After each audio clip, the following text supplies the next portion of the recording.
Okay, I hope I'm audible to all the students who are attending the lecture today.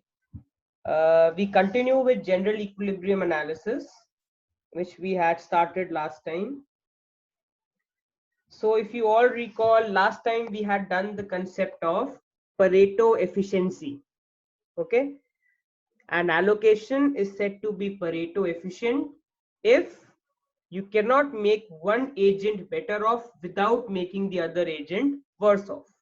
Okay, now today we start with another concept in general equilibrium.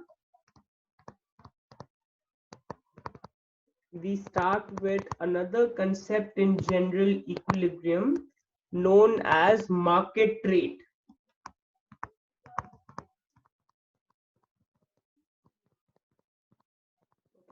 This is a new concept.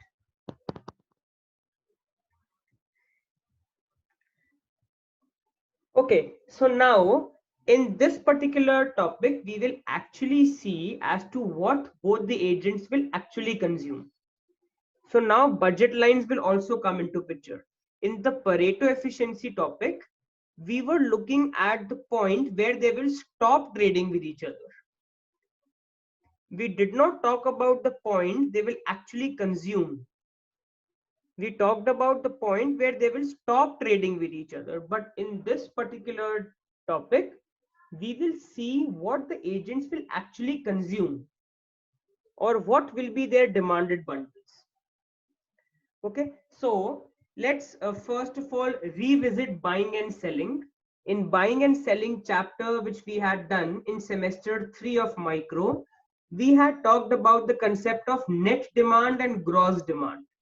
Okay, so let us understand the terminology first. Okay, there are two agents A and B. So for agent A,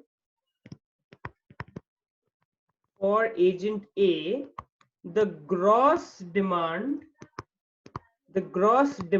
vector for agent A is x1a comma x2a. This is the bundle agent A will actually consume. Okay, whereas if I find the net demand for agent A will be the gross demand vector minus agent A's endowment vector. So this will be x1a minus omega 1a comma x2a minus omega 2a. This will be the net demand vector for agent A. Okay, then I am defining something. Look onto your screens. We are defining the concept of excess demand for good one. Now excess demand for good one by agent A, excess demand for good one by agent A, which we denote by E1A, is nothing but x1a minus omega 1a. So this x1a minus omega 1a is nothing but the excess demand for good one by agent A. Okay, and the next terminology, excess demand for good 2 by agent A. Now this will be E2A, which will be x2a minus omega 2a. So let us again revise these terminologies once again. To understand the concept of market trade, we need to first introduce and understand these terminologies. Remember, there were two agents A and B, and from the buying and selling chapter, which you have done in micro semester 3, if I talk about agent A, his gross demand is what he actually consumes, x1a comma x2a. His net demand is the difference between his gross demand and his endowment. if I take the difference of these two vectors, what do I get? x1a minus omega 1a comma x2a minus omega 2. Now, what is the excess demand for good one by agent A? Excess demand for good one by agent A is the amount agent A consumes over and above his endowment. So x1a minus omega 1a. And excess demand for good B, good 2 by agent A. Excess demand for good 2 by agent A is the amount consumed by agent A of good 2 over and above his endowment. So x2a minus omega 2a. Okay, so till here, so far, I hope it is clear to all the students who are attending the lecture today. Okay, so we can now do the same analysis for agent B. So let me erase the relevant portions. I can do the same analysis for agent B. The only difference is instead of A, I can write B. So excess for agent B's gross demand will be x1b comma x2b. Agent B's net demand will be the difference between the gross demand and agent B's endowment, which will be x1b minus omega 1b comma x2b minus omega 2b. Okay, now excess demand for good 1 by agent B will denote by E1b, which is x1b minus omega 1b, and excess demand for good 2 by agent B will be E2b, which is x2b minus omega 2b. So I hope that all students have understood the terminologies for agent A and agent B.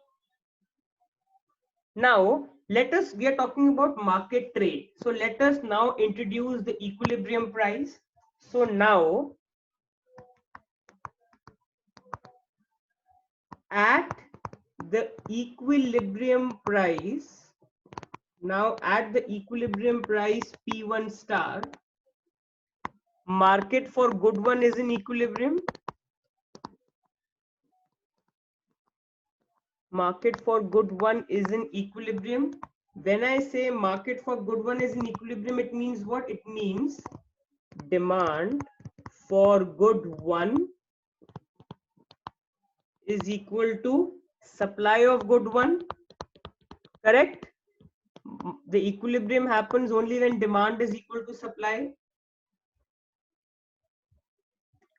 Now, very important thing to understand, if at the equilibrium price P1 star, there is excess demand for good one by agent A.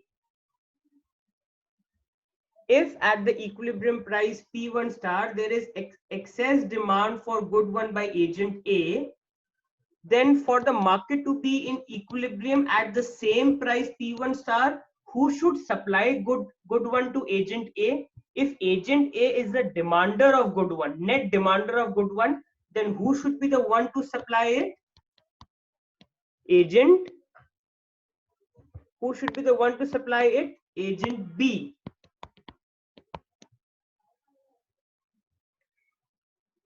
It is like saying, we have said that market for good one is in equilibrium.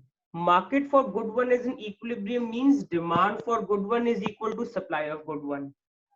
अब आप इसको इस तरीके से समझें, अगर good one की market के अंदर ए की एक्सेस डिमांड है, तो उस एक्सेस डिमांड को कौन मीट करेगा? एजेंट बी मीट करेगा. तो अगर even a is positive, which means there is excess demand for good one by agent A, then to meet that excess demand, who should supply that? Agent B. So even B has to be negative. Always remember, even positive means excess demand, but even negative will mean excess supply. Now, if at the prices P1 star, A is the one who is demanding excess of good one, then for the market to be in equilibrium, who should supply it? Agent B. And since agent B is a net supplier of good one, it means E1 B is negative. That is why I have taken a negative sign here. I hope this particular concept is clear to all the students.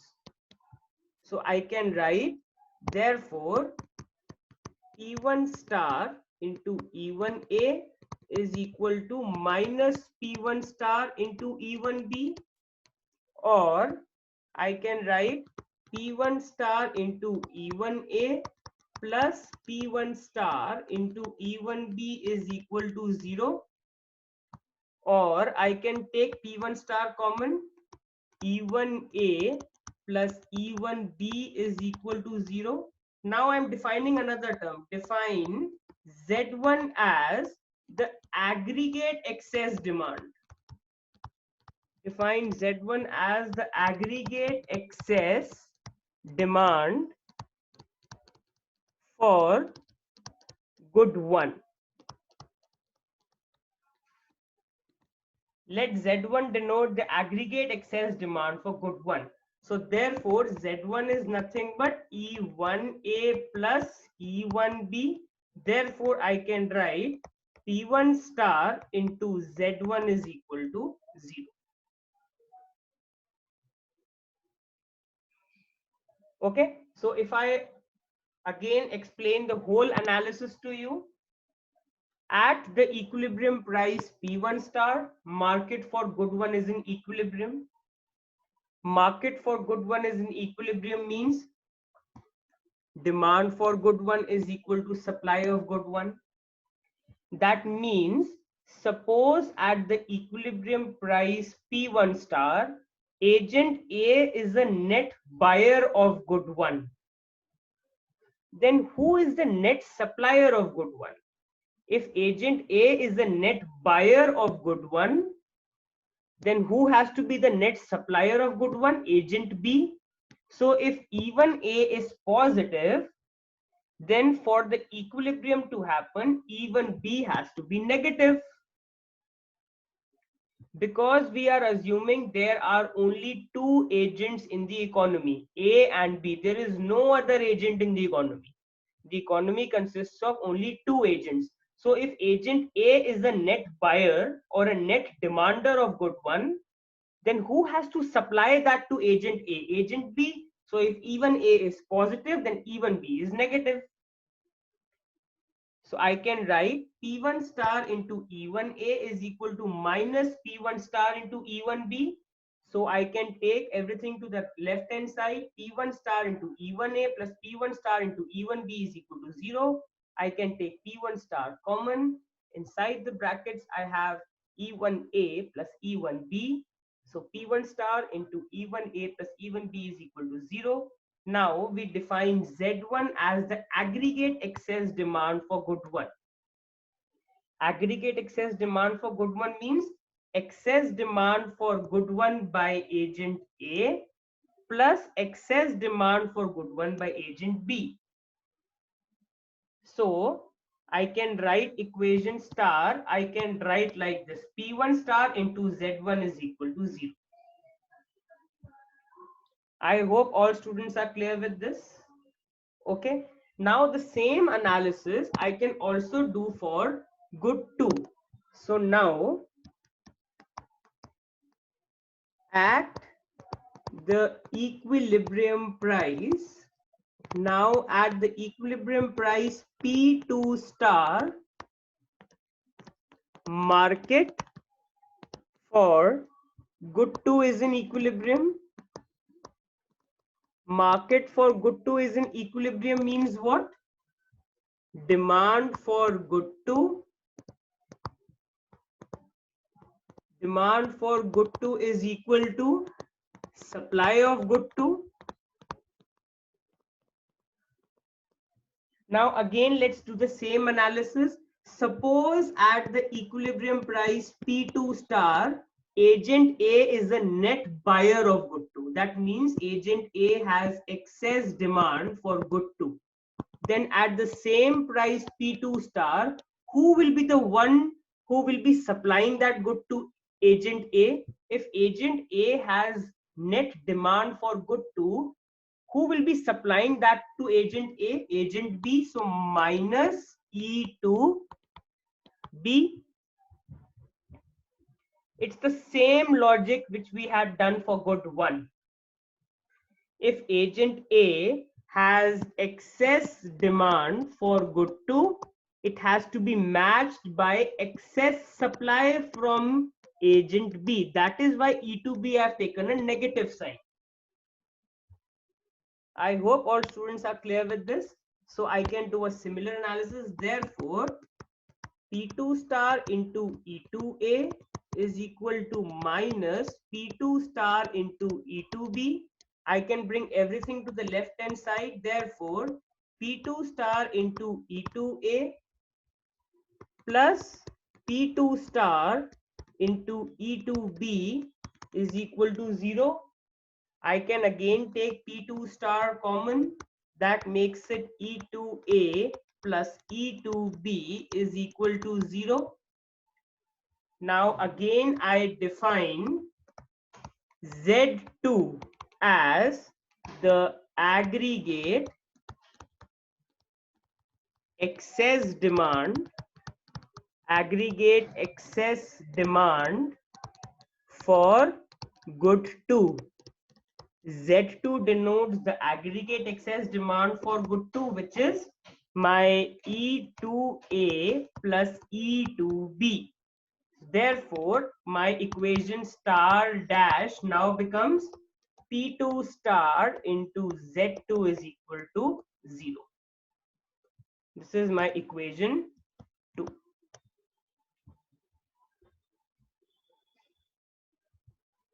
Okay, so we have done a similar analysis for good 2 market, and I hope all students are clear with this.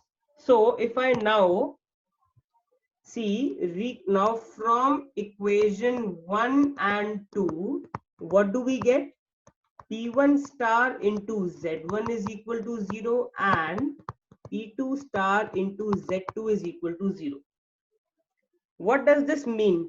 This means that at the equilibrium prices, P1 star and P2 star, markets for both good 1 and 2, are in equilibrium. This means that there is no excess demand. For good 1 and 2 at the equilibrium prices P1 star and P2 star. This is how we interpret these two equations. At the equilibrium prices P1 star and P2 star, there is no excess demand for good 1 and good 2. That is why P1 star into Z1 is 0. That means there is no excess demand for good 1 at the price P1 star, and P2 star Z2 equal to 0 means there is no excess demand for good 2 at the equilibrium price P2 star. Now we can draw an Edgeworth box. So let's look at the diagram. We represent this whole thing in the form of a diagram.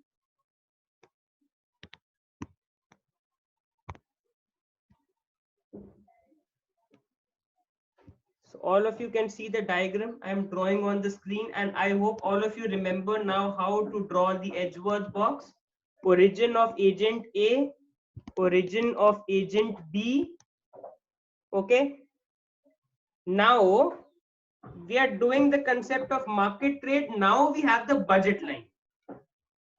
Okay. So look at the budget line I am drawing. Suppose this is my endowment. This is how much? This is omega 1A, endowment of good 1 with agent A. This is omega 1B, endowment of, sorry, this is omega 2A. This is omega 2A, endowment of good 2 with agent A. This is omega 1B, endowment of good 1 with agent B. And this is omega 2B, which is endowment of good 2 with agent B. Now, from the buying and selling chapter of semester 3 micro, you must have learned that endowment always lies on the budget line because the endowment bundle is always affordable. So the endowment bundle lies on the budget line. I can draw a budget line like this. This is my budget line. Let me mark this as EF. So EF is the budget line, and now understand this. EF is the budget line for both agents A and B. EF is the budget line for both agents A and B. Why is EF the budget line for both the agents A and B? Because there are two reasons. First reason is that if you look at the endowment point omega, the endowment point omega in the Edgeworth box, is the same for both agents A and B. The endowment point omega in the Edgeworth box is same for both the agents A and B. It means this point represents the endowment for A also, and this point in the Edgeworth box represents the endowment for agent B also. Second thing is both agents face the same set of prices. Both the agents face the same set of prices, P1 and P2. That means slope of the budget line for agent A is minus P1 by P2, and slope of the budget line for agent B is also minus P1 by P2. Now guys, try to understand this. For both A and B, the point is common, omega. For both agents A and B, the slope is also common. So if both agents A and B are facing the same slope of the budget line, and both their budget lines should pass through the endowment omega, when is that possible? That is possible only when both of them have the same budget line.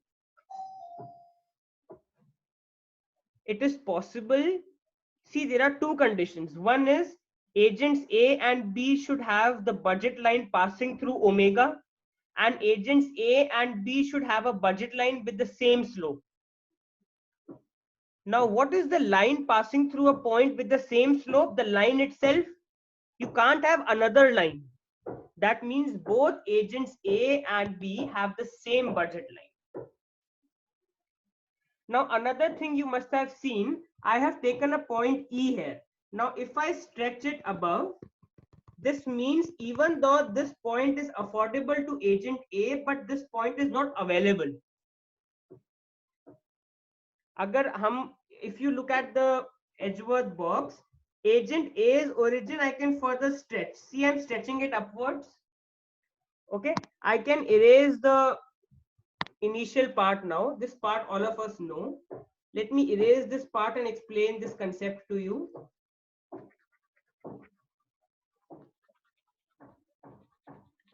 All of you focus on the Edgeworth box I have drawn. Now you can look at the point. See, I can stretch it above. This is my A's vertical axis. I've stretched it above, and I've drawn dotted lines, you can see.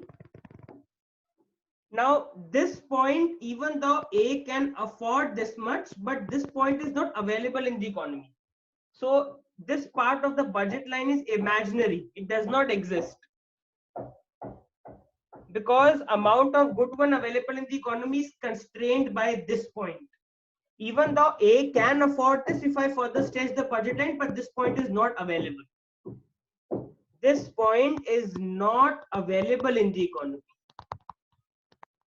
Not available in the economy, even though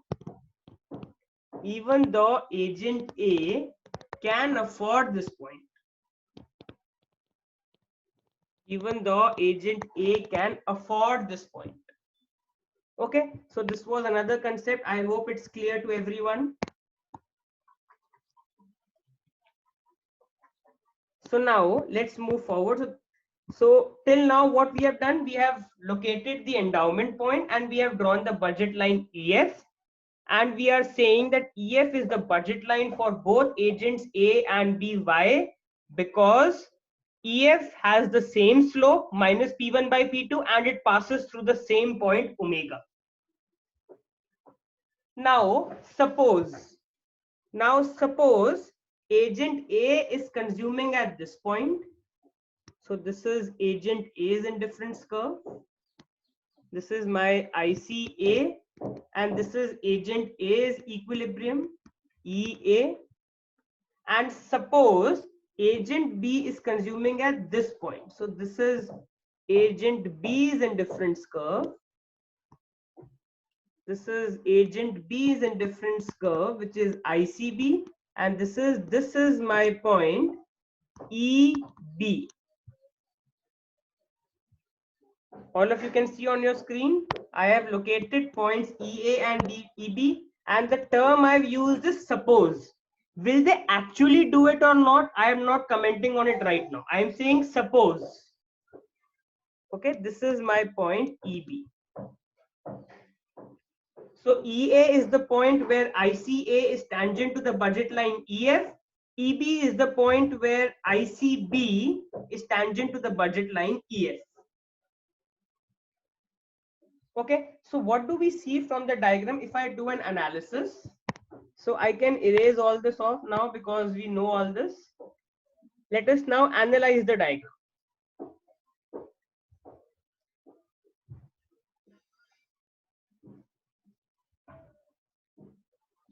Let us now analyze the diagram.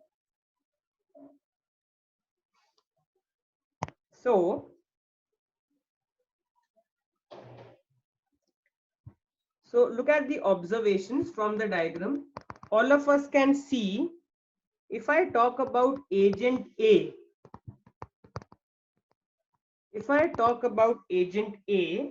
so agent A is a net buyer or a net seller of good one. You can see agent A is consuming this much. Now I can also erase this dotted line because you all are familiar with it. We don't need the dotted line now.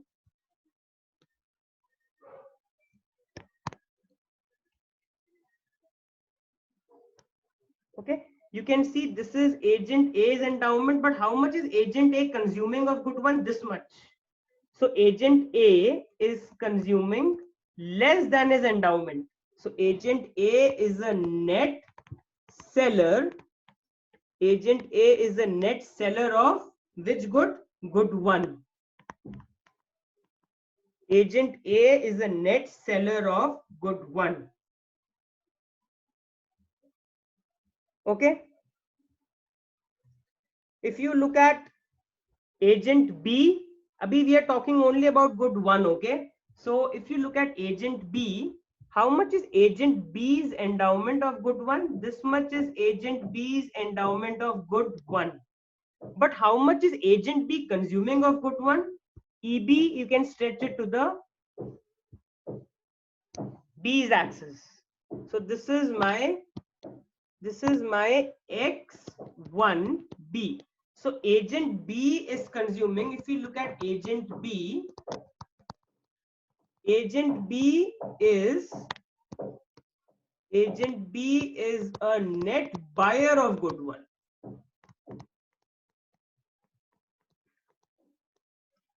Why is agent A a net seller of good one? Since X1A is less than omega 1A and agent B is a net buyer of good 1 since X1B is more than omega 1B. Now, guys, if I define Z1, what is Z1?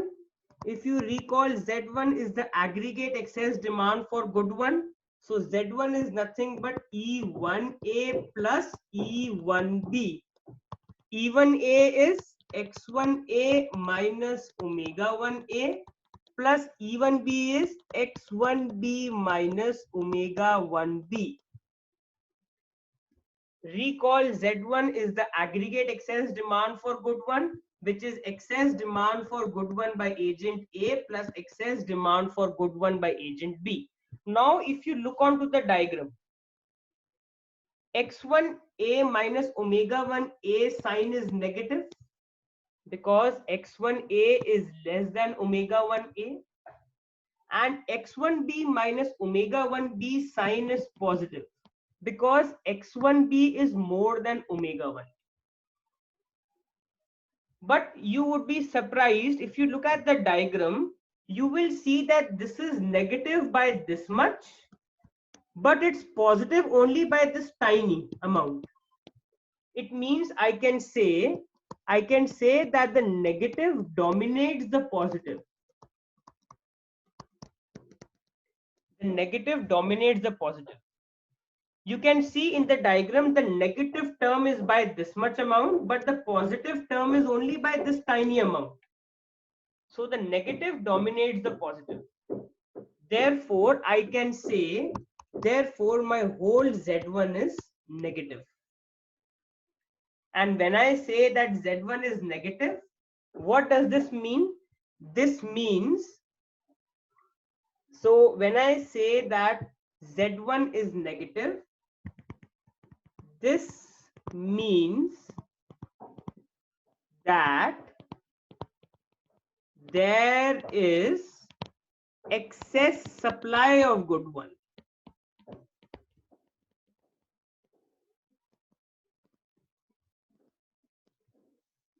Z1 positive means there is excess demand for good 1, but Z1 negative will mean the reverse.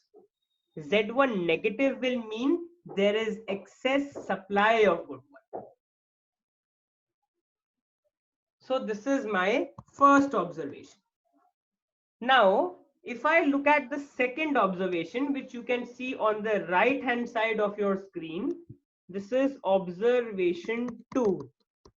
If I talk about agent A, and now if I talk about good 2, what is agent A's endowment of good 2?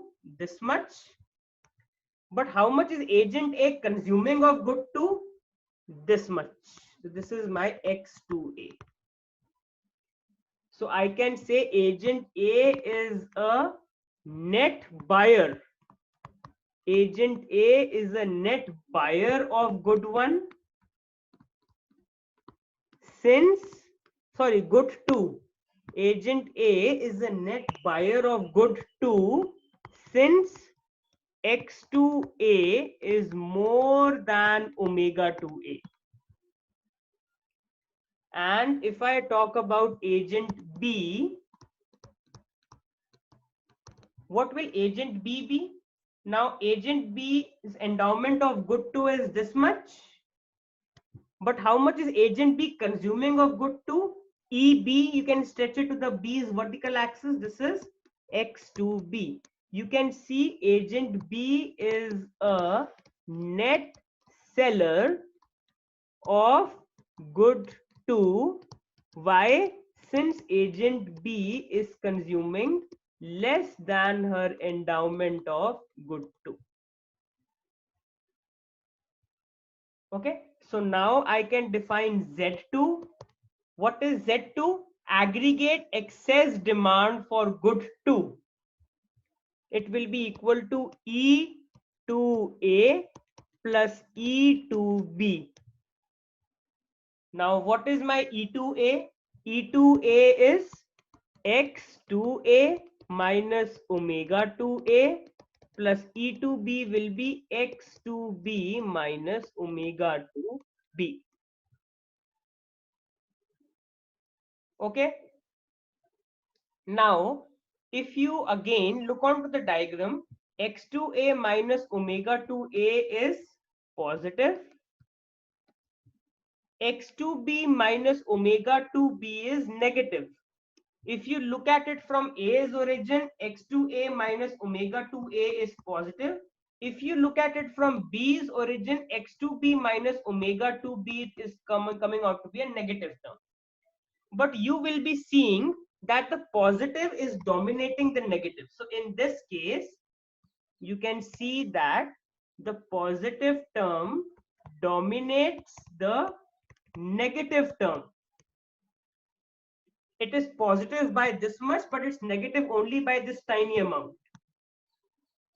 So I can say, therefore, my Z2 is positive, and this means that there is excess demand for good 2. Z2 positive means there is excess demand for good 2. So I hope till here all students are clear. So I can quickly erase all this, okay, and I can show it to you what we have learned up till now. So till now we had this diagram. I am again revising it. This was my diagram. This was origin of agent A, origin of agent B. This was my budget line EF. Slope of this budget line minus P1 by P2. This is my endowment point omega. Okay. This is my omega 1A, omega 2A. This is my omega 1B. This is my omega 2B. Okay. Agent A is consuming somewhere here. Agent A is in difference curve. ICA. This is the point EA.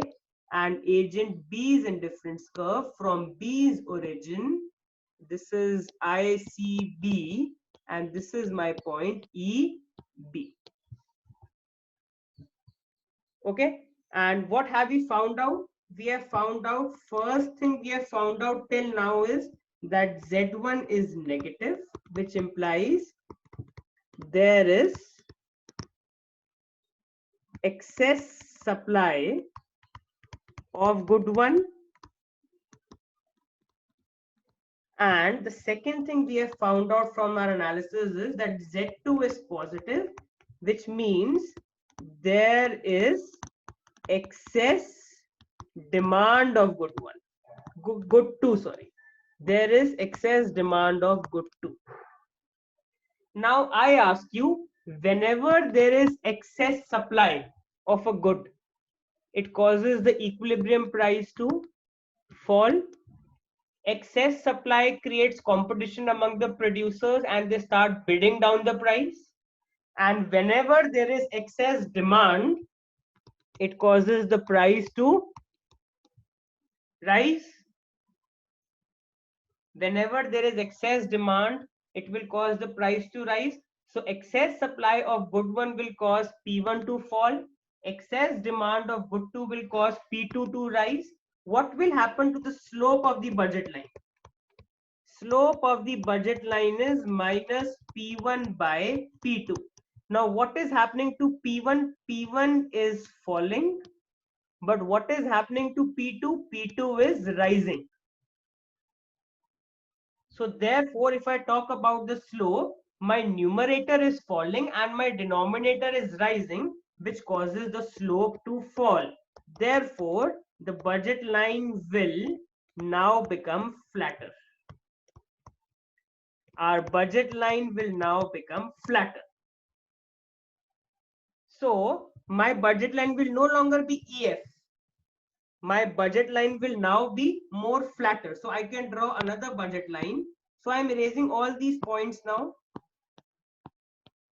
My budget line, instead of being EF, now it will become more flatter like this. This will be E dash F dash. Now EF will no longer be the budget line. Now my budget line will become flatter than before to E dash F dash.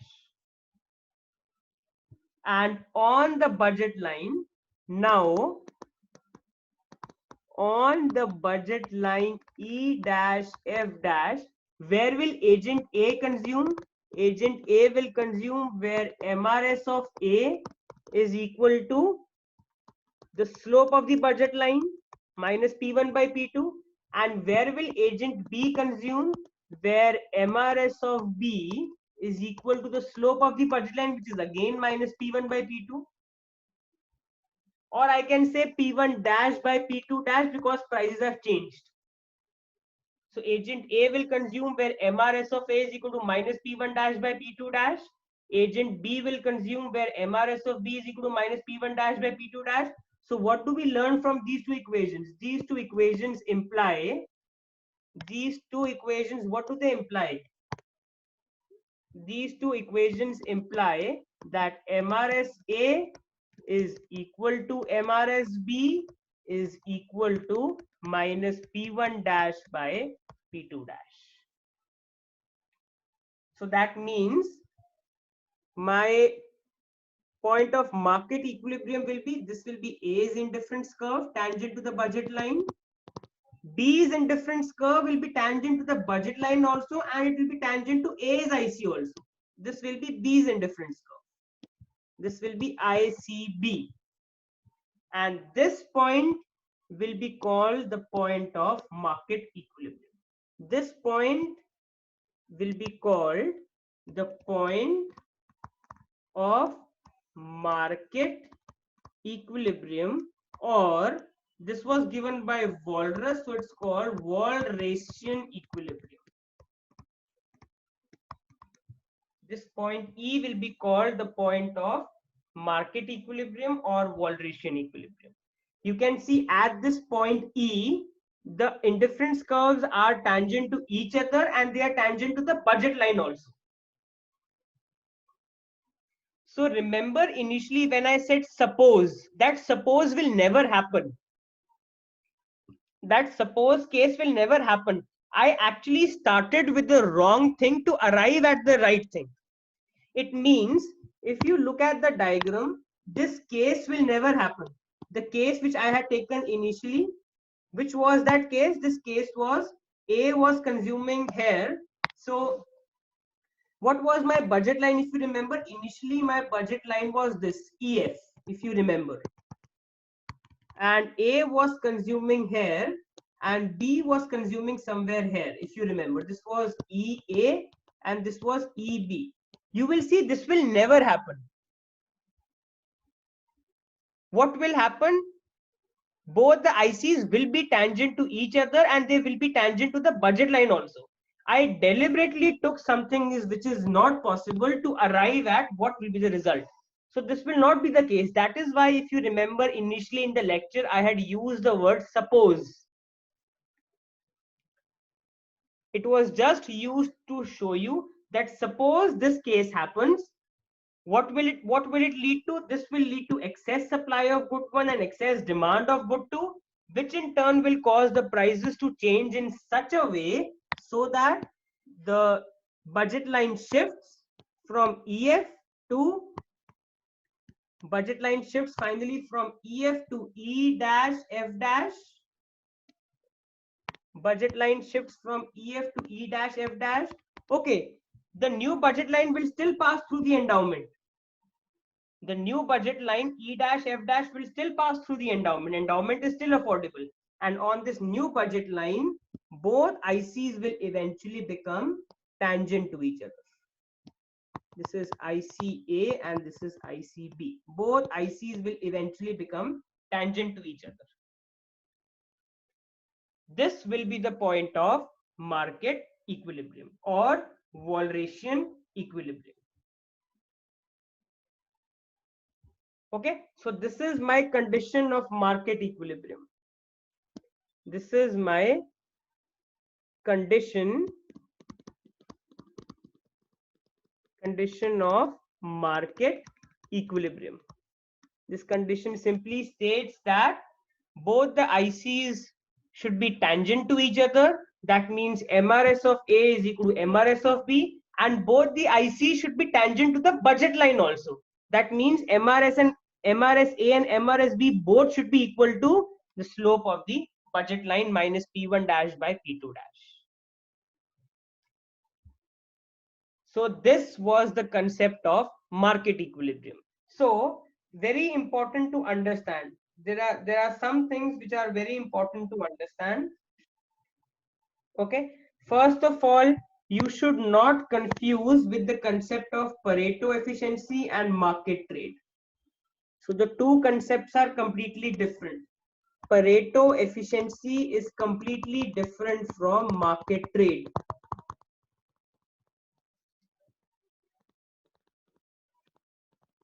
Pareto efficiency, Walrasian equilibrium, also called market equilibrium. In Pareto efficiency, a point, or I can say an allocation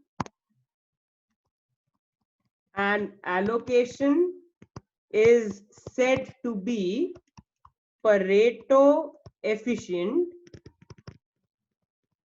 if one individual cannot be made better off,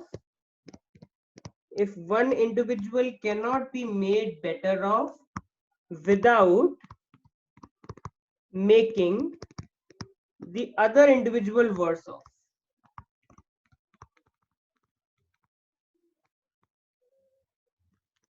That means, if you remember, all gains from trade have been exhausted. You cannot make one individual better off without making another individual worse off. So an allocation is said to be Pareto efficient if no individual can be made better off without making the other individual worse off. Walrasian equilibrium is the point of market equilibrium. It is the point of market equilibrium where both the agents A and B will actually consume.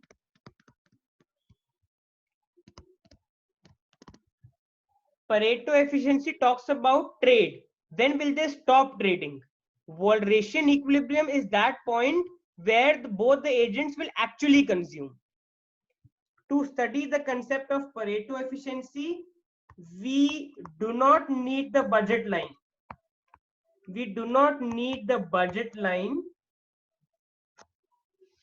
Because we do not talk about consumption. We only talk about trade.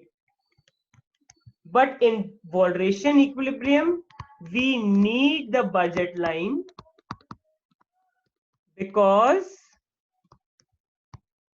we are finding out what bundles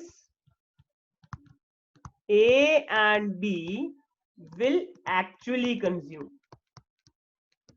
We are finding out what bundles A and B will actually consume. So I hope all the students have understood in this lecture the concept of Walrasian equilibrium. By the way, when we have done this concept of Walrasian equilibrium, we have assumed perfect competition. There is perfect competition in the market for good 1 and good 2. It means there is perfect competition in the market for good 1 and good 2. prices are fixed by the industry and agents A and B will take those prices as given. Okay, so I hope all students are able to clear off the difference between Pareto efficiency and Walrasian equilibrium. Pareto efficiency talks about that point where the agents will trade, and once they reach that point, they'll stop trading. Walrasian equilibrium or market equilibrium will talk about a point which the agents will actually consume given their budget lines. So I stop here for the lecture. I hope all students have enjoyed the lecture. Any doubts, feel free to unmute your mic and ask, or you can give me a call, or you can mail me at divineschoolofeconomics@gmail.com. Okay, this is where I stop for the lecture today.